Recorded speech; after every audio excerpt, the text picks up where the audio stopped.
예, 오늘은 베드로전서 4장 1절에서 6절 말씀 중심으로 육체 남은 때를 사는 지혜라고 하는 제목으로 지난 주일에 이어서 오늘 특별히 성령 강림 주일을 맞이해서 특별히 이 말씀을 통해서 함께 상고하고 은혜 받고자 합니다.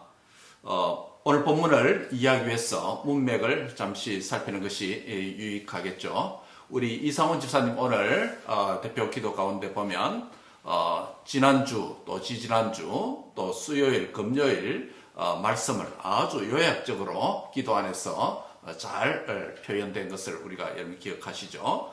특별히 몇 주 안의 말씀을 요약을 하면 특별히 예수님의 3대 구원 사역이 나에게 어떤 영향을 주었느냐, 예수님의 3대 구원 사역 때문에 교회라고 하는 영광스러운 세상에서 가장 아름다운 존재로 우리를 만들어 주셨다라는 사실을 우리가 상고를 했죠. 특별히 성령 강림 사건 이전에 예수님께서 저와 여러분을 위해서 행하신 세 가지 구원 사건이 무엇이 있죠? 첫 번째, 예수님의 십자가의 죽으심의 사건입니다. 물론 성육신 오신 것 다 포함하는 겁니다. 그래서 마지막에 사람의 몸을 입고 오신 것은 고난이 시작이기 때문에 고난의 마지막 최절정의 구원사역은 십자가 죽음이라고 할 수 있겠죠. 그런데 2000년 전에 팔레스틴에서 십자가에서 예수님이 죽으신 사건과 현재 2000년 후에 미국 땅에 살고 있는 나와 무슨 관련이 있느냐라는 것입니다. 그렇죠? 바로 예수님께서 저와 여러분의 죄를 친히 담당하시고 십자가에 죽으셨기 때문에 죄로 인해서 하나님께 가까이 갈 수 없는 우리들을 하나님께서 죄인을 무엇을 바꿔주셨다? 예, 의인으로 바꿔주셨기 때문에 하나님께로 인도함을 받는 자가 되었다는 것입니다. 왜냐하면 예수님이 길이요 진리요 생명이다, 하나님께로 가는 유일한 길이기 때문에 바로 죄로 인해서 하나님께로 가는 길이 단절되어 있었으나 사망이 왔으나 바로 하나님께서 예수님을 보내셔서 저와 여러분의 죄를 친히 담당하시고 예수님이 십자가 죽으신 그 십자가 사건은 바로 나의 의인됨을 확증해 주었다라고 말씀을 드렸습니다. 두 번째로 예수님의 십자가 사건 다음에 이어진 구원 사건은 무엇이죠? 예, 성경대로 사흘 만에 다시 살아나신 사건입니다. 예수님의 사흘 만에 다시 살아나신 사건은 나와 무슨 상관이 있느냐는 것입니다. 고린도전서 15장 부활장에 따르면 당시 고린도 교회 성도들 가운데는 일반 죽은 자들의 부활을 아예 믿지 않는 자들도 있었고, 심지어는 예수님의 부활도 믿지 않는 자들도 있었고, 그 다음에 믿는 자들의 부활도 믿지 않는 자들이 있었습니다. 그래서 바울은 고린도전서 15장을 통해서 예수님을 본 제자들뿐만 아니라 심지어 500여 형제가 일시에 부활하신 예수님을 보았다, 목격했다라고 말하면서 그 목격한 500명 이상의 성도들이 당시에도 고린도전서 15장을 쓰는 당시에도 생존자로 살아 있었다 라고 말씀을 고린도전서 15장에서 그렇게 말씀을 했습니다. 그러면 예수님의 부활 사건은 허구나 신화나 뭐랍니까? 예수님을 열정적으로 따르는, 요즘 말로 하면 찐 제자들이, 열광자들이 만든 소원이 아니라 실제적인 예수님의 부활은 역사적 사건이다라는 것이죠. 역사적 사건이다라고 하는 믿는 고기에 그쳐도 안 됩니다. 예수님의 부활은 곧 누구의 부활이다? 예, 나의 부활이다라고 하는 것까지 가야 됩니다. 그래서 예수님의 부활하심은 무엇을 결정해 주냐면 에베소서 4장에 보면 예수님의 부활하심은 바로 우리의 구원을 확증해 주는 표와 같다라고 말씀을 했습니다. 더 구체적으로 세례의 물이 그렇게 된다라고 말씀을 앞에서 말씀했습니다만은 바로 예수님은 나의 구원, 곧 구원이 영생이니까, 영원한 생명이니까 나의 영원한 생명을 확증해 주었다. 왜냐하면 예수님을 믿으면 부활 생명, 영생이 내 안에 들어오기 때문에 내가 영원한 삶을 사는 존재다라는 이 사실을 확증해 준다는 것입니다. 믿습니까? 네. 예, 세 번째로 예수님의 구원 사역이 무엇입니까? 예, 성천입니다. 그렇죠? 예수님이 부활하신 후에 40일 후에 부활하시고 40일 후에 성천하시게 되죠. 예, 성천하시게 됩니다. 그래서 성천하실 때 구름 가운데서 영광 가운데서 성천하시면서 다시 너희들이 이 본 것과 같이 그날에 다시 재림하겠다고 약속을 하시면서 성천하셨죠. 특별히 성천하시기 전에 약속의 영, 요엘 선지자가 3장에서 약속을 했고 또 예수님께서 거듭 반복하시면서 제자들에게 살아계실 때 지상사회 가운데서 내가 떠나면 너에게 아버지께서 약속하신 약속의 영을 너에게 보내준다. 그래서 영원히 떠나지 아니한다. 시간과 공간을 초월하는 하나님의 존재가 오는데 바로 그리스도의 영, 여호와의 영, 주님의 영이 오신다라는 것이죠. 그래서 바로 예수님의 성천은 무엇을 의미하는가? 성령 강림 전에 예수님 성천은 무엇을 의미하는가? 나와 무슨 상관이 있는가? 바로 성천은 바로 천사들과 권세자들과 모든 능력들이 예수님께 뭐 했다고 했습니까? 복종했다라고 본문이 말씀했죠. 이 말은 예수님께서 뭐가 되셨다? 왕이 되셨다라는 것입니다. 예수님이 왕이 되신 사건과 예수님의 성천에서 왕이 되신 사건과 이 땅에 살고 있는 나와는 무슨 상관이 있나? 항상 나와 상관 있어야 됩니다. 그렇죠? 그게 적용입니다. 그래서 에베소서 2장 5절 6절에 말씀하신 대로 예수님은 우리 자신과 함께 예수님과 함께 우리가 죽었고 또 다시 일어나서 주님과 함께 어디 앉아있다? 예, 보좌 우편에 앉아있는 왕적인 존재로 저와 여러분을 삼아주셨다라는 것입니다. 왕적인 존재가 된 왕같은 제사장 된 저와 여러분은 이 땅에서 어떻게 살아야 되는가? 죄의 종로로 돼야 됩니까? 예? 세상의 종로로 돼야 됩니까? 물질의 종로로 돼야 됩니까? 아니죠. 세상의 시대 정신의 종로로 되어 맞춰가면서 살아야 됩니까? 아닙니다. 이 모든 것들 주와 더불어서 말씀에 순종하면서 주와 더불어서 세상과 죄와 마귀와 사탄의 권세를 이기고 정복하는 왕적인 지위로서 자존감을 가지고 살아가야 되는 줄 믿습니다. 이것이 주님의 왕된 주님과 함께 왕노릇하는 자입니다. 이 왕직이 최종적으로 완성되는 것은 요한계시록 20장에 보면 바로 주와 더불어 세세토록 왕노릇한다라고 하는 그 말씀에서 완전 성취가 되게 됩니다. 그날이 있기 전에 이제 성천하신 예수님은 아버지께서 약속하시고 예수님께서 또 확정하신 그 오순절 성령님을 이 땅에 보내주셨죠. 이제 오늘은 성령 강림절을 맞이해서 오늘 말씀을 함께 상고하려고 합니다. 특별히 지난주에는 그리스도의 고난을 믿는 나는 그리스도와 같은 마음으로 고난에 동참해야 된다라고 말씀을 드렸습니다. 예, 여기 포인트는 같은 마음입니다. 한번 따라합니다. 같은 마음으로. 같은 마음으로. 예. 같은 마음.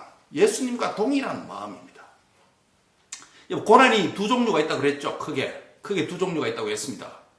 4장 15절에 보면 살인이나 도적질이나 악행이나 남의 일에 간섭하는 일로 즉 죄를 지음으로 당하는 고난이 있습니다.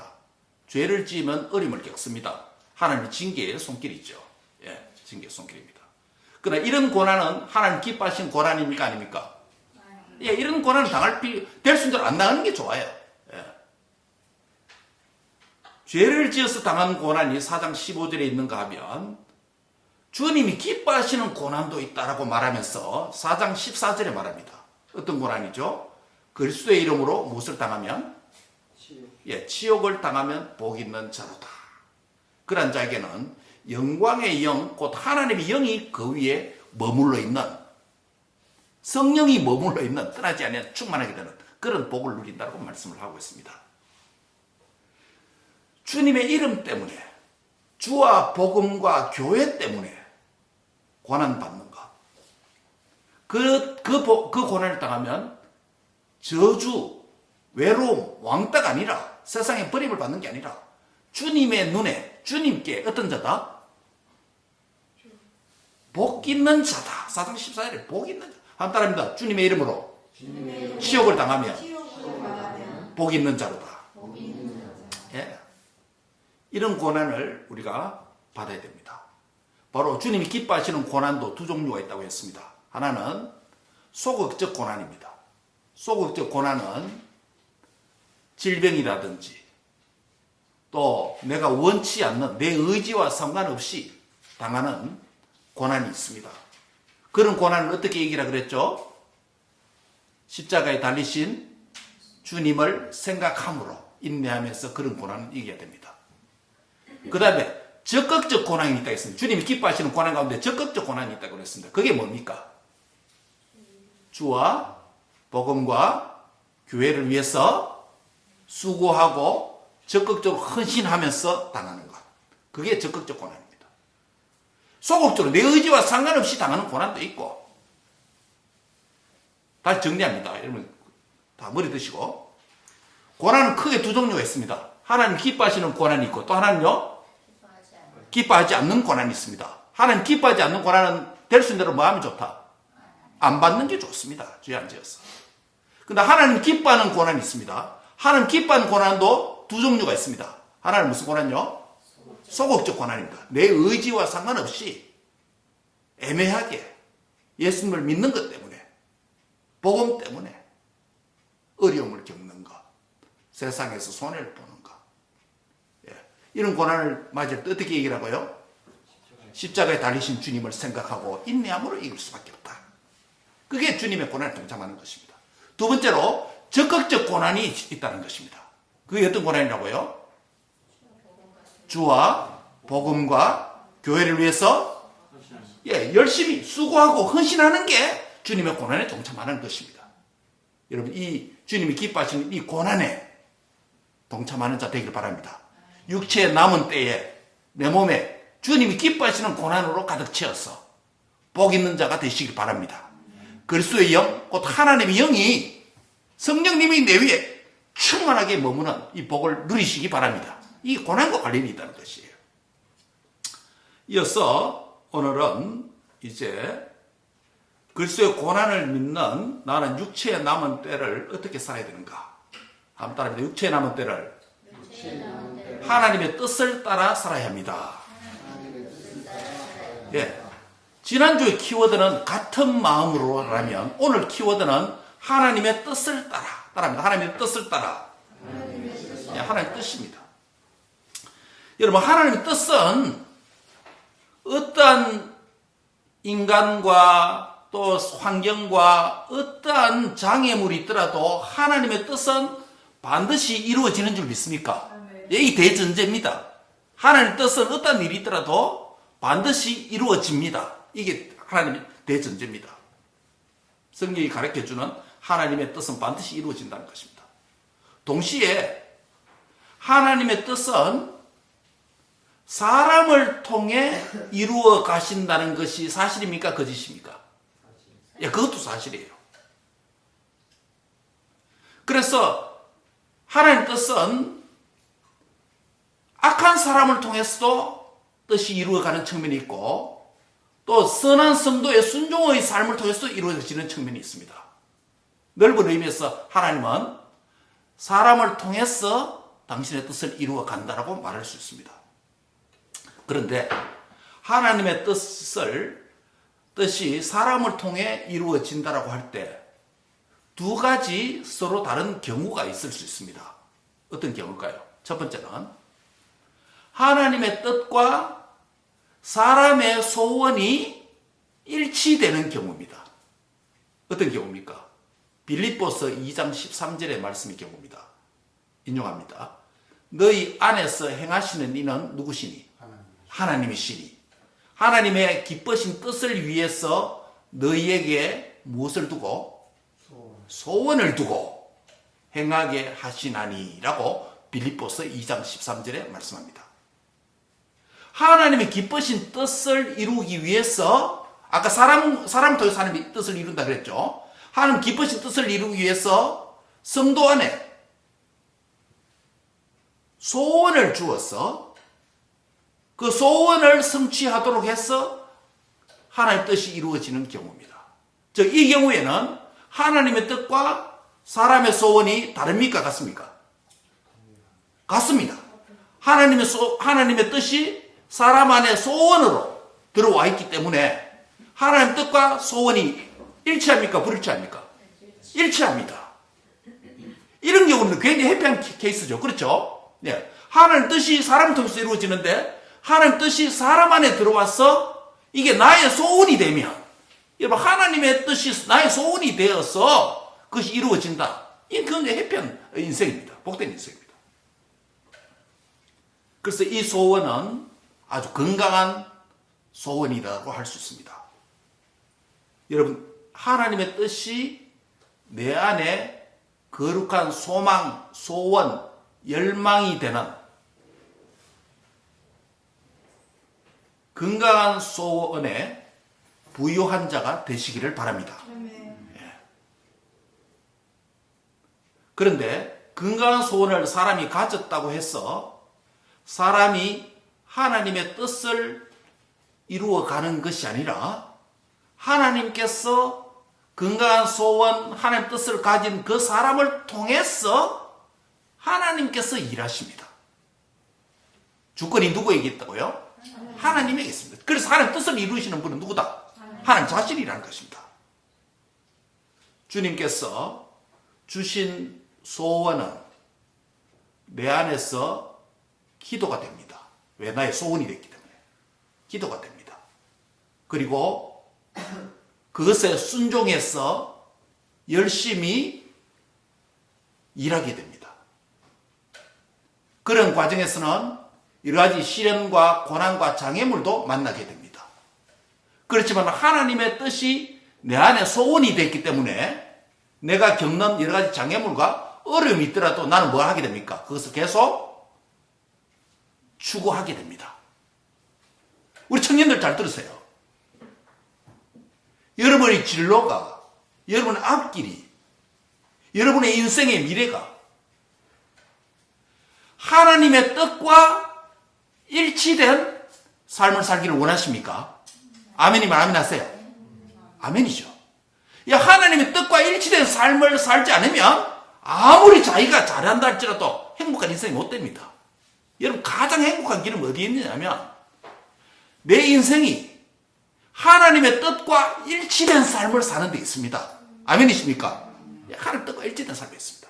그렇다면 하나님의 뜻이 나를 향한 내가 몇 년 살지 모르겠는데 넓게 자라서 우리 청년들 한 100년 산다 칩시다. 그 100년 사는 인생에서 그 인생이 앞으로 여러분이 사람도 만나야 되고 공부도 해야 되고 잡도 잡아야 되고 인생의 프로젝트가 나름대로 많이 있지 않겠습니까? 아직 미화하기 희미한 것도 있을 수도 있고 점차 시간이 지남에 따라서 사람을 더 만나고 일이 구체화되고 더 정확하게 클리어하게 될 때도 있습니다. 어쨌든 포인트는 뭐냐면 내 인생에서 하나님의 뜻과 하나님의 계획과 일치된 인생이 되기를 사모하시기 바랍니다. 그 최대의 인생의 행복자입니다. 그게 없어서 인생을 방황하고 허송세월하고 포인트가 다른 데에 두어서 시간을 허송하게 됩니다. 그러면 가능하면 인생이 일찍, 가능한 빨리 나를 향한 하나님의 뜻을 깨닫는 게 중요하겠죠. 예. 그게 복입니다. 그게 복입니다. 오늘 보면 바로 하나님의 뜻이 내 안에 이루어진다고 할 때 하나님의 뜻과 나의 소원이 일치된 경우가 있습니다. 이런 소원은 기도하게 됩니다. 이런 소원은 열정이 생기게 됩니다. 우리 세상 말로 하면 어떤 모티베이션이 생겼다고 말합니다. 세상 사람은 그렇게 말합니다. 불신앙입니다. 우리는 하나님의 뜻이 내 안에 소원이 되는 경우입니다. 사실은요. 하나님 뜻이 내 안에 소원이 되는 사람은 거칠 게 없습니다. 자기 앞에 장애물 어려움 겪더라도 나는 그것을 해야 해피하기 때문에 열정적으로 그 일을 하게 됩니다. 예. 공부가 나의 길이다 생각하면 어려움이 있더라도 힘듦이 있더라도 열정적으로 그 일을 하게 됩니다. 왜냐하면 세상 사람은 그를 내 안에 모티베이션이 생겼다 말하는데 동기가 생겼다 말하는데 성경적으로 말하면 하나님의 뜻이 뭐가 되었다?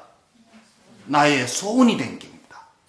젊은 청년 여러분, 하나님의 뜻이 여러분 안에 건강한 소원으로 자리 잡기를 축복합니다. 그래서 그것을 어려움이 있더라도 열정적으로 단순히 열심히 아니라 뭐 하면서?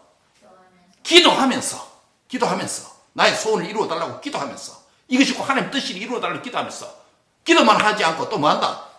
하는 일에 성실함으로 열정적으로 그 일을 감당해서 하나님의 뜻을 이루는 여러분의 소원이 이루어지는 주 안에서 복된 인생 되기를 주의 이름으로 축원합니다.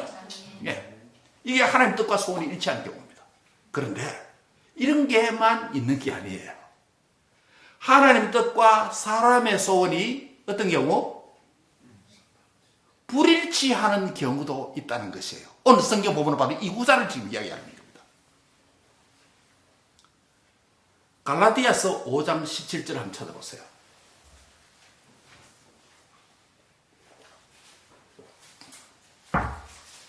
갈라디아서 5장 17절.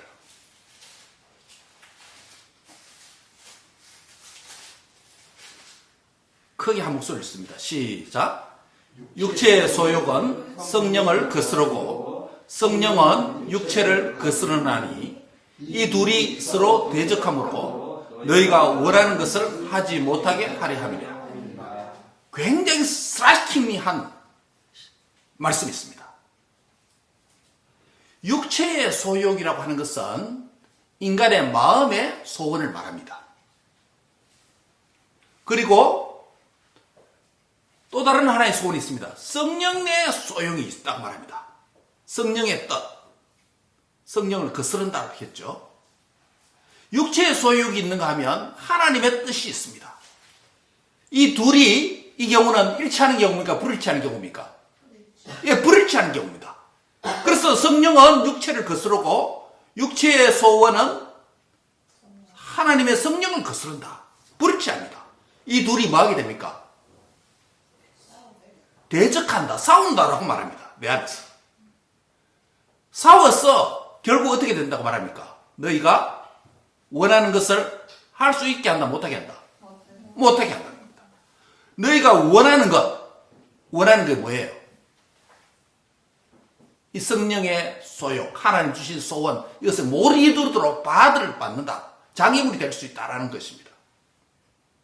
하나님 뜻은 우리를 통해서 반드시 이루어질지라도 육체의 소욕이 강하면 나의 소원이 하나님의 뜻과 다를 경우에 방해를 받고 지연되고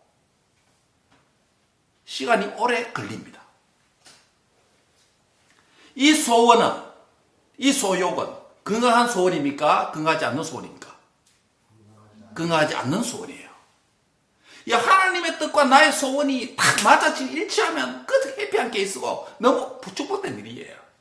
그런데 많은 경우 우리 인생에서 하나님의 뜻과 나의 소원이 일치하지 않는 경우도 많다라는 점입니다. 건강하지 않는 소원은 소원이 이루어지지 않는 정도가 아니라 하나님의 뜻을 대적하는 소원이 된다고 말씀합니다. 뿐만 아니라 하나님의 뜻을 품은 하나님의 소원을 가진 다른 사람들과도 갈등을 일으키고 어려움을 가질 수도 있습니다.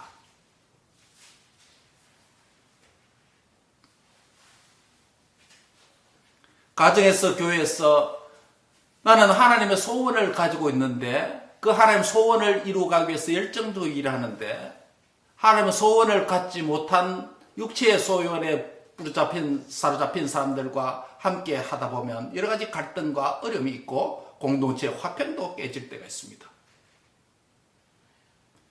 육체의 소욕은 내 자신을 파괴할 뿐만 아니라 하나님의 뜻을 대적하는 삶을 살 뿐만 아니라 다른 사람과의 관계도 깨뜨릴 수도 있습니다. 육체의 소욕이 이루어지는 경우도 있는데 그것은 복이 아니라 사실은 저주이고 어려움입니다. 힘듦입니다. 인생의 질고입니다. 하나님의 뜻이 아니고 그것이 나의 뜻, 그 육신의 뜻, 사람의 소원이기 때문입니다. 하나님의 뜻과 나의 소원 사이에서 그럼 우리는 어떻게 살아야 할까요? 일치하는 경우도 있고 불일치하는 경우도 있는데 어떻게 살아야 할까요?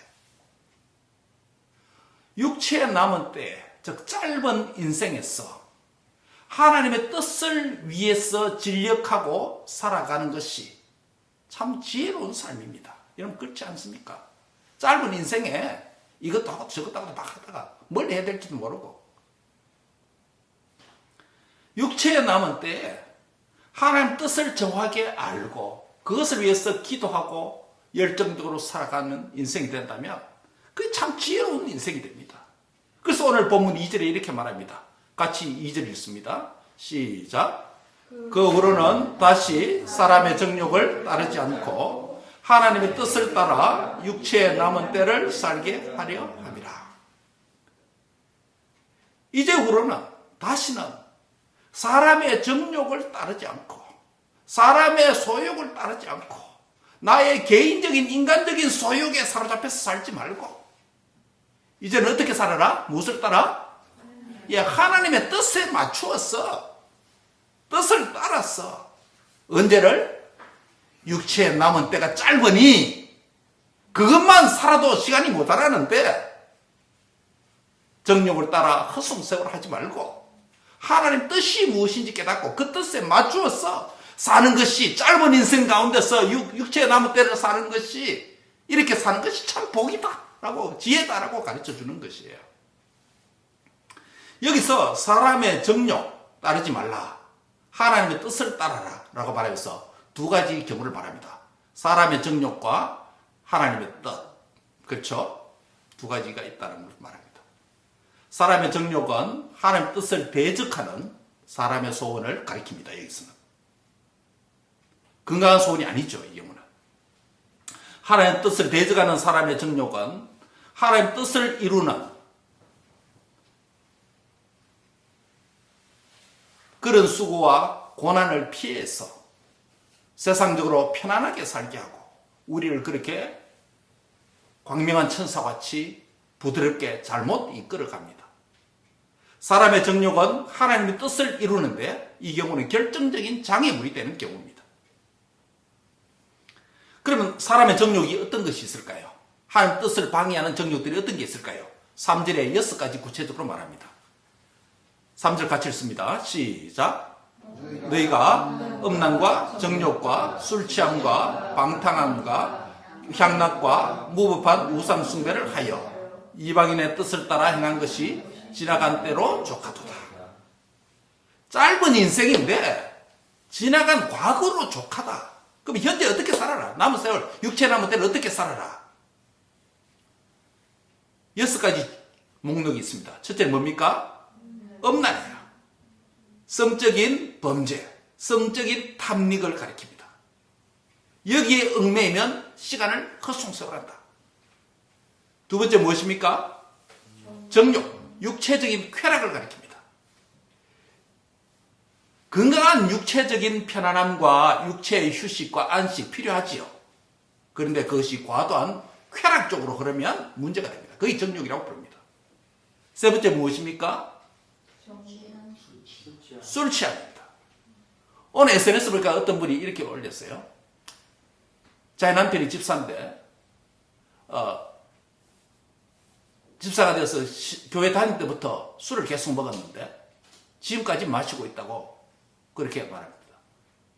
그러면서 뭐 자기 페이스북에 친구들 평가를 받고 뭐 그렇게 하는데요. 무슨 말에 위로를 받는 거니까 그 친구들이 말하는 것도 뭐 성경적인 것도 아니에요. 어쨌든 위로하려고 하는 건데 성경에는 술 취하지 말라겠지 술 먹지 말할 말이 없습니다.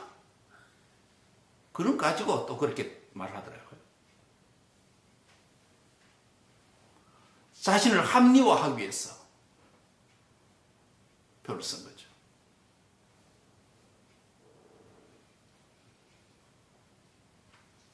사실 성경은 엄격하게 말하면 몸에 유익이 되지 않는 그런 것들은 보지도 말라는 구절도 있습니다. 술 취하지 말라, 술 먹지 말라, 그보다 더 심한 말이에요, 그거는요. 예. 성경이 알려면 제대로 알아야 되는 거죠. 물론 술을 마신다 해서 그 자체가 뭐 죄다라고 이렇게 정죄하기는 힘듭니다. 예. 절제와 경건이 강조돼야 되죠. 네 번째 무엇입니까? 방탕입니다. 방탕입니다. 이것은 위의 것을 지나치게 빈번하게 자주 시간이 반복되는 행위를 일컬어서 방탕이다, 빠졌다라고 말합니다. 다섯 번째 무엇입니까? 향락입니다. 여기서 향락이라고 부르냐면 헬러로 포토스라고 부르는데 이것은 드링킹 파리에 참여하는 것을 의미합니다. participating in drinking parties. 술 마시는 모임에 참여하는 것입니다. 이게 뭐 마시는 말보다 더 심하겠죠, 사실은요. 마지막 여섯 번째 무엇입니까? 무법한 우상숭배, 금지된 우상숭배다. 이방인이 하는 우상숭배다. 하나님을 아닌 다른 것을 신으로 섬기는 행위를 가리킨다. 이 여섯 가지를 오늘 본문에서 사람의 정욕, 곧 하나님의 뜻을 대적하고 하나님의 뜻을 이루어가는 것을 방해하는 인생의 중대한 장애물로서 여섯 가지 예를 들어서 말씀한 겁니다. 이거 왜 더 있겠죠?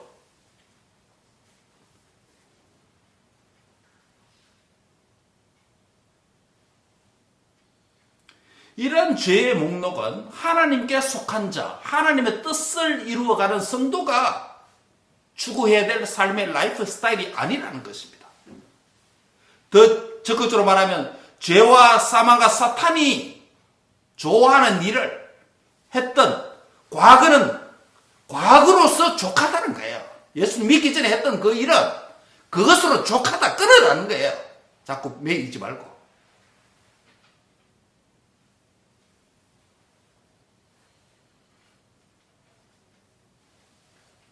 그 후로는 다시 사람의 정욕을 따르지 않고 하나님의 뜻을 따라 육체의 남은 때를 살게 하려 함이라. 그 과거로 족하다고 말하는 거예요. 족하다. 성도가 되었어도 그리스도인이 되었어도 하나님을 섬긴다고 하면서도 아직 끊지 못하고 정욕적인 것을 끊지 못하고 지나간 대로 족하도다. 이 말은 뭡니까? 과거는 끊고 이제 새로운 출발하라는 건 아닙니까? 이런 것 때문에 하나님의 뜻을 이루어가지 못한다는 거예요. 이런 것 때문에 내 안에서 하나님의 뜻과 나의 소원이 불일치하고 맞지 않는 이런 삶의 결과를 만들어낸다는 것이에요.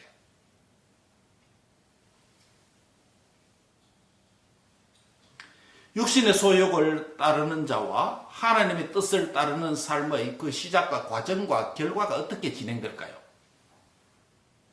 로마서 8장 5절에서 8절 한번 보시기 바랍니다. 다 찾으세요.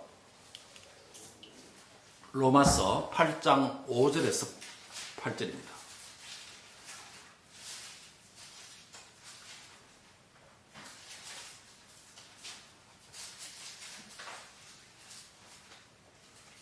같이 읽습니다. 로마서 8장 5절에서 8절. 다 찾았습니까? 크게 읽읍시다. 시작. 육신을 따르는 자는 육신의 일을, 영을 따르는 자는 영의 일을 생각하나니 육신의 생각은 사망이요 영의 생각은 생명과 평안이니라. 육신의 생각은 하나님과 원수되나니 이는 하나님의 법에 굴복하지 아니할 뿐만 아니라 할 수도 없습니다. 육신에 있는 자들은 하나님을 기쁘시게 할 수 없느니라. 여기에 육신의 정욕에 사로잡혀가는 이 삶하고 영의 삶에 사로잡혀가는 성령의 하나님의 뜻에 맞춰가는 두 라이프 스타일을 소개합니다. 육신을 따르는 자, 육신의 소욕을 따르는 자입니다. 사실은요. 육신의 소욕을 따르는 자는 무엇을 생각한다? 육신의 소욕을 따르는 자는 늘 육신의 생각 거기에 붙잡혀 있습니다. 그러니까 뭘 할 수 없다. 하나님 뜻을 이루어갈 수가 없다는 거예요. 영을 따르는 자는 무엇을 생각합니까? 여기서 영을 따르는 자는 성령님을 따르는 자, 하나님의 소원이 나의 소원이 된 자. 이런 자들은 거기에 포커스를 맞춰서 열정적으로 그것을 위해서 기도하기 때문에 하나님 뜻을 빨리 이루어간다는 거예요. 그 다음에 육신의 생각은 결국이 뭡니까? 사망 쪽으로 갑니다. 육신의 생각은 거기에 탐닉하다 보면 결국 사망과 어둠 쪽으로 자꾸 가게 됩니다. 신앙과 하나님과 생명과 점점 멀어지게 됩니다. 신앙의 진보가 아니라, 믿음의 진보가 아니라 퇴보입니다. 그런데 영의 생각은 어느 쪽으로 인도합니까? 생명과 평안 쪽으로 인도합니다. 여러분 어디가 좋은 겁니까? 죽음입니까? 생명과 평안 쪽입니까? 생명과 평안이 좋은 것이죠. 이쪽으로 가야 되는 거죠. 또 말합니다. 육신의 생각은 그냥 단순히 나의 육신적인 생각이 아니라 그게 뭐가 된다고 말합니까? 하나님과 아까 앞에서는 뭐라고 했습니까? 하나님 뜻을 대적한다고 했잖아요. 같은 말입니다. 하나님과 원수되는 겁니다. 하나님과 원수된 자를 예수님의 피값으로 살려놓으니까 삶이 돌아와야 되는데 삶이 안 돌아오니까 다시금 하나님과 원수된다는 거예요.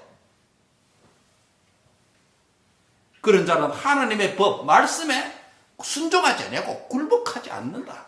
교만한 인생을 살아가게 된다는 거예요. 하나님의 영의 사람은, 하나님의 소원이 나의 소원이 된 사람은 기도와 열정과 순종과 소원으로 성실함으로 산다고 했잖아요. 근데 여기 뭡니까? 하나님에게 불순종하는 삶을 사는 거예요. 이게 과정이에요. 결과는 뭡니까? 하나는 사망 쪽으로 하는 것이고 하나는 생명 쪽으로 하는 거예요. 육신에 있는 자들은 뭐라고 말합니까? 하나님을 마지막에 기쁘시게 할 수 없다. 예. 즉 하나님의 소원이 나의 소원이 되지 못하고 육신의 열망, 소망, 정욕에 사로잡힌 그것은 결국 하나님을 기쁘시게 하는 그 뜻을 이룰 수가 없다라는 매우 불행한 말씀을 하고 있습니다. 그래서 성도인 저와 여러분은 이 땅에서 짧은 세월 동안 육체 남은 때를 육신의 소원이 뭐고 내 육신만의 소원이 뭐고 육신의 소원이 뭐고 하나님의 뜻이 무엇인지 어떻게 됩니까? 잘 분별해야 됩니다. 분별해야 됩니다. 막가파 인생이 되지 말라는 거예요. 분별해야 되는 겁니다. 그래서 말합니다. 로마서 12장 2절에 우리에게 가이드라인을 제시합니다. 로마서 12장 2절 한번 보세요. 로마서 12장 2절.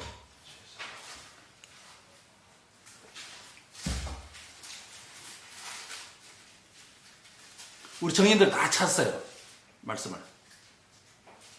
로마서 12장 2절입니다. 다 같이 읽습니다. 시작. 너희는 이 세대를 본받지 말고 오직 마음을 새롭게 함으로 변화를 받아 하나님의 선하시고 기뻐하시고 온전한 뜻이 무엇인지 뭐하라? 분별하도록 하라. 하나님의 뜻을 알지 못하고 깨닫지 못하고 살아가니까 결국 무엇으로 살아갈 수밖에 없다? 나의 소원, 나의 정욕 살아갈 수 있다. 근데 이런 삶을 어떻게 하나님의 뜻을 알고 하나님 뜻대로 사는 사람으로 바뀔 수 있는가? 비결이 뭡니까? 너희는 이 세대를 본받아라 본받지 말라. 본받지 말라. 따라합니다. 이 세대를 본받지 말라. 세상의 멘탈리티, 세상의 시대 정신. 이게 시대 정신입니다. 엄마 아빠는 지금 구시대 사람이에요. 이게 시대 정신이에요. MZ세대의 시대 정신이에요. MZ세대가 아니라 크리스천 제너레이션이 돼야 됩니다. 가스펠 제너레이션이 돼야 됩니다. G 제너레이션이 돼야 돼요. 너희는 이 세대를 본받지 말라. 무엇을 새롭게 해라? 마음을 새롭게 함으로 뭘 받아라? 변화를 받아야 된다는 거예요. 변화를 받아야 된다. 그리야 할 때 무엇을 깨닫게 됩니까? 하나님의 선하시고 기뻐하시고 온전하신 뜻이 무엇인지 그때야 클리어하게 된다는 거예요.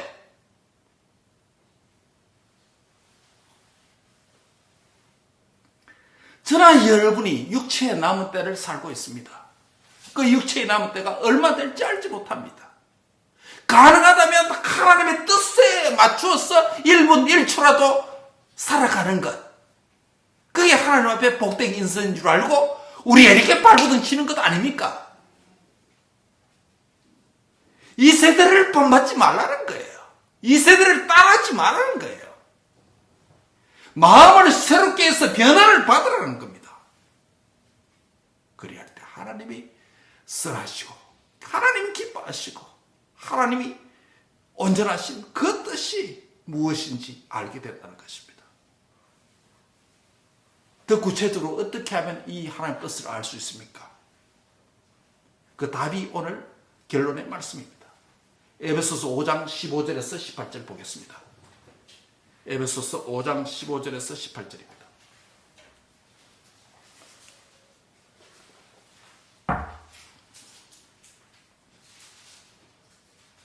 육체의 남은 때를 어떻게 하는 것이 지혜로운 삶인가? 지금 그 이야기를 하는 것입니다. 에베소서 5장 15절에서 18절 다 같이 읽습니다. 시작. 그런즉 너희가 어떻게 행할지를 자세히 주의하여 지혜 없는 자 같이 하지 말고 오직 지혜 있는 자 같이 하여 세월을 아끼라. 때가 악하니라. 그러므로 어리석은 자가 되지 말고 오직 주의 뜻이 무엇인가 이해하라. 술 취하지 말라.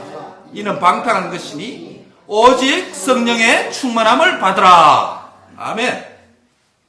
예, 어떻게 행할지 알지 못하는 것이 우리 인생입니다. 혼미한 인생입니다. 왜요? 예수님을 믿는다고 하면서 주의 뜻과 나의 뜻이 섞여서 분간이 안 되고 혼미한 인생입니다.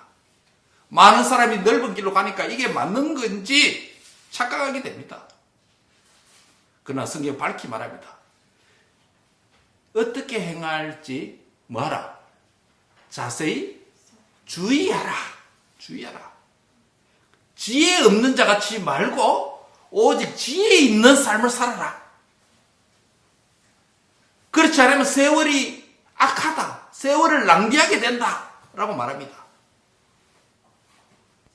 세월을 낭비하는 것은 어리석은 자이니 어리석은 자가 되지 말라고 말합니다. 세월을 낭비하지 않는 방식이 바로 주의 뜻이 무엇인가 이해하는 삶입니다. 따라합니다. 오직 주의 뜻이 무엇인가 이해하라. 예, 주의 뜻을 알아내는 것입니다. 결국은요. 그런데 주의 뜻을 알아내는 경우도 이 경우도 아까 오늘 본문과 동일합니다. 에베소서 본문도 뭐 하지 말라? 예, 술 취하지 말라.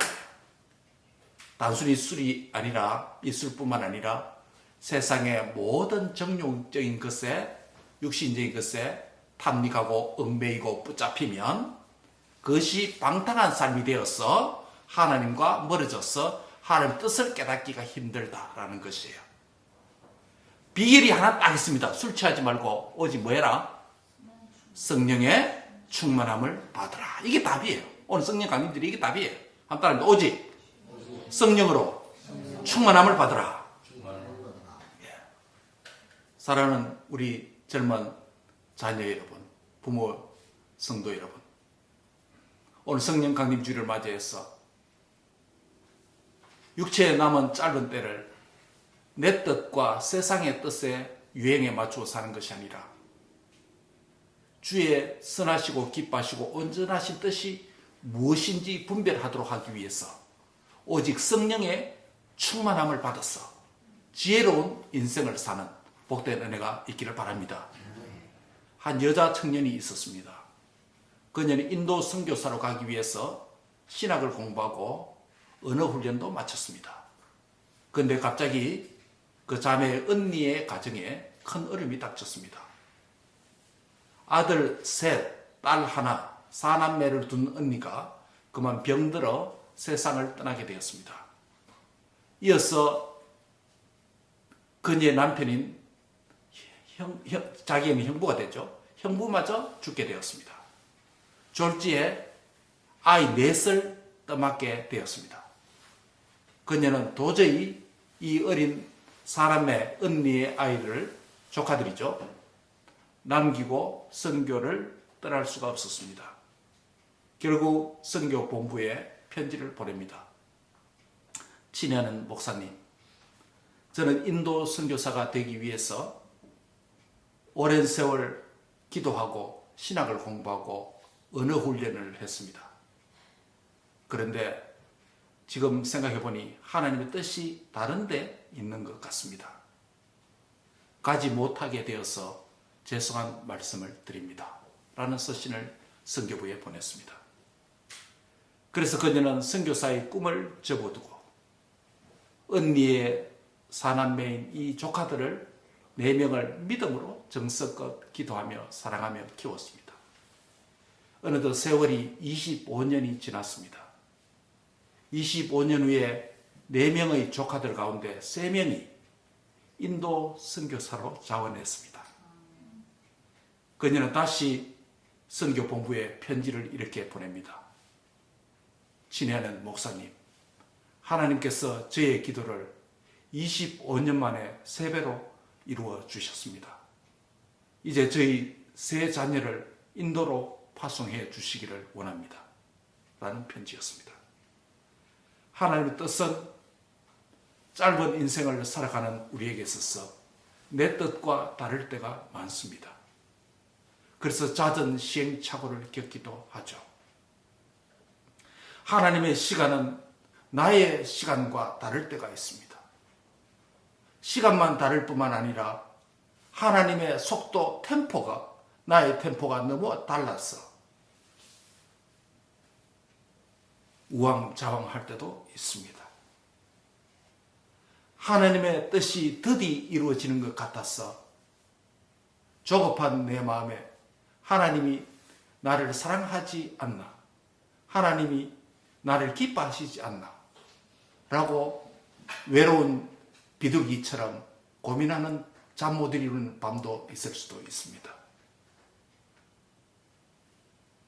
이 길을 가는데 왜 이 길이 자꾸 막힐까? 나는 내 인생은 왜 이렇게 잘 안 될까? 라고 좌절하고 절망하고 낭망할 수도 있습니다. 하나님의 뜻은 사실 내 생각보다 더 높이 있습니다. 하나님은 내 뜻보다 다른 차원에 있을 수도 있습니다. 언제나 하나님은 우리의 뜻을 초월해서 당신만의 방식으로 당신만의 시간 안에서 당신의 뜻을 이루는 열매를 맺어가기를 원하십니다.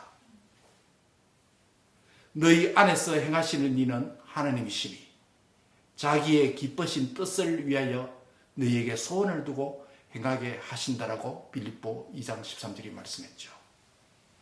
여러분 안에 어떤 소원이 있습니까? 이 소원이 하나님이 나에게 주신 나의 육체의 짧은 때에 나를 통해서 당신께서 영광 받기를 원하셔서 이루기를 원하시는 하나님의 뜻이 나의 소원이 되었습니까? 그렇지 않으면 하나님의 그 소원을 등진 채 나의 육체적 욕망과 나의 자아의 성취를 위해서 계획을 세우고 인생을 설계하는 중에 있습니까? 오늘 본문 2절은 그 후로는 다시 사람의 정욕을 따르지 않고 하나님의 뜻을 따라 육체의 남은 때를 살게 하려 함이라고 말씀합니다. 육체의 정욕을 따르고 나의 소망과 자아 성취를 인생의 포커스를 맞추는 그 삶은 지나간 과거로 족하다고 주님이 말씀하십니다. 사랑하는 성도 여러분, 오늘 성령 강림주일을 맞이해서 성령의 충만함을 받으시기 바랍니다. 인생의 최대의 비밀은, 최대의 신비는 하나님의 뜻을 통달하신 성령님을 충만하게 받을 때 하나님의 뜻을 내가 깨닫게 된다는 사실이에요. 성령님께서 하나님의 뜻을 통달하고 계시기 때문에 그 성령님이 내 안에만 충만하게 입거하시면 나도 뭐 할 수 있다? 하나님의 뜻을 밝히 알 수 있다는 것이에요. 그리할 때 더 성령의 충만을 받아서 그것이 나의 소원이 되었어. 그 소원을 위해서 기도하고 그 하나님 뜻에 순종하여서 열정적으로 그 뜻을 추구할 때 어떠한 장애물들이 이 앞에 놓여 있더라도 어떠한 시련과 어려움이 이 하나님의 뜻을 이루는데 방해한다 할지라도 반드시 하나님의 뜻은 나에게 소원을 두신 그 방식대로 하나님께서 완성해 주실 것입니다. 여러분 안에 착한 일을 시작하신 이가 그리스도 예수의 날에 하나님의 뜻이 온전히 이루어질 줄 믿습니다. 여러분 인생 가운데서 우리가 알거니와 하나님을 사랑하는 자 곧 그의 뜻대로 부르심을 입은 자들에게는 모든 것이 합력해서 선을 이루어 가시는 놀라운 하나님의 방법과 신비를 체험하는 복된 은혜가 있기를 주의 이름으로 축원합니다. 기도하겠습니다. 하나님 감사합니다. 하나님의 뜻을 알지 못하였을 때 내 뜻이 하나님의 뜻이냐 살 때도 많았습니다. 또한 내 뜻이 너무 강해서 하나님을 대적할 뿐만 아니라 하나님의 뜻대로 살려고 하는 이웃들과 충돌하며 갈등하며 평안을 깨뜨리는 삶도 있습니다. 사랑하는 아버지, 우리의 어리석은 미련한 죄악을 용서하여 주옵소서. 하나님 뜻을 통달하신 성령님으로 충만케 되게 해 주옵소서. 그 성령이 충만하여서 하나님의 선하시고 기뻐하시고 온전하신 뜻이 무엇인지 제대로 깨닫는 인생 되게 하여 주시옵소서. 그래서 하나님 아버지의 성령 충만 받아서 이 뜻이 나의 소원이 되어서 기도하고 열정으로 추구하고 순종하고 열심으로 살아서 하나님 뜻이 나의 인생을 통해서 온전히 합력해서 선을 이루고 구원을 이루고 주의 뜻을 완성해 드리는 복된 생애 되도록 우리를 사용해 주시옵소서. 감사하고 특별히 우리의 젊은 청년들, 자녀들을 위해서 기도합니다. 사랑하는 주님, 이 자녀들의 앞길이 주의 손에 있음을 부모된 우리가 고백하고 자녀된 자신들도 고백할 수 있는 믿음을 주시옵소서. 이 하나님을 의지하게 해 주옵소서. 이 하나님을 간절히 부르짖게 해 주옵소서. 성령으로 충만하게 해 주옵소서. 성령 충만 받아야 내 인생이 풀린다는 것을 깨닫게 해 주옵소서. 주님께 복종하고 주님께 집중하는 우리 인생 되도록 축복해 주옵소서. 부모된 자들에게 하나님 아버지여 성령이 충만하여서 우리의 남은 여생을 살게 해주시고 성령이 충만하여서 자녀들을 믿음과 신앙으로 훈계하고 양육하는데 기도하는데 섬기는 부모들이 되도록 축복해 주옵소서. 감사하고 예수님의 이름으로 간절히 기도하옵나이다. 아멘.